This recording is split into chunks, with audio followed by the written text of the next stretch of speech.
ঘড়িতে বাজে এখন 1টা। রান্নাবান্না আজকে হয়ে গেছে। আজকে সাদামাটাভাবে রান্না করেছি, একটু ডাল করেছি আর এই দেখো মাছের ঝোল করেছি। আজকে মনে হলো যে আলু দিয়ে তো মাছের ঝোল রোজই খাই, তাই একটু নিত্য নতুন, এখন তো ঝিঙে উঠেছে বেশ ভালো ভালোই, ঝিঙে দিয়ে মাছের ঝোল করি। ওই জন্য দেখো মাছগুলোকে আমি তেলে ভালো করে লাল লাল করে ভেজে নিচ্ছি। আর ওই তেলের মধ্যে দিয়ে দিলাম অল্প একটু পাঁচফোড়নটা একটু নেড়ে চেড়ে স্লাইস করে কেটে রাখা ঝিঙেগুলোকে তেলের মধ্যে দিয়ে দিচ্ছি। ঝিঙে দিয়ে মাছের ঝোল আমি আগে খাইনি, এর আগে আলু ঝিঙে দিয়ে খেয়েছিলাম, তাই ভাবলাম রান্না একটু নিত্য নতুন করি।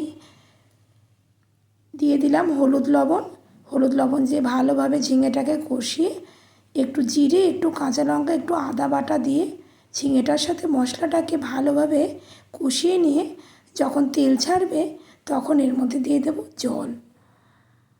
বেশি পরিমাণ জল দেব না, ভালো করে ঝিঙেটাকে সেদ্ধ করে নিয়ে ঝোল যখন টকবক করে ফুটবে তখন মাছগুলো ছেড়ে দিয়ে তৈরি হয়ে যাবে গরম গরম ভাত আর এই ঝিঙে দিয়ে মাছের ঝোল।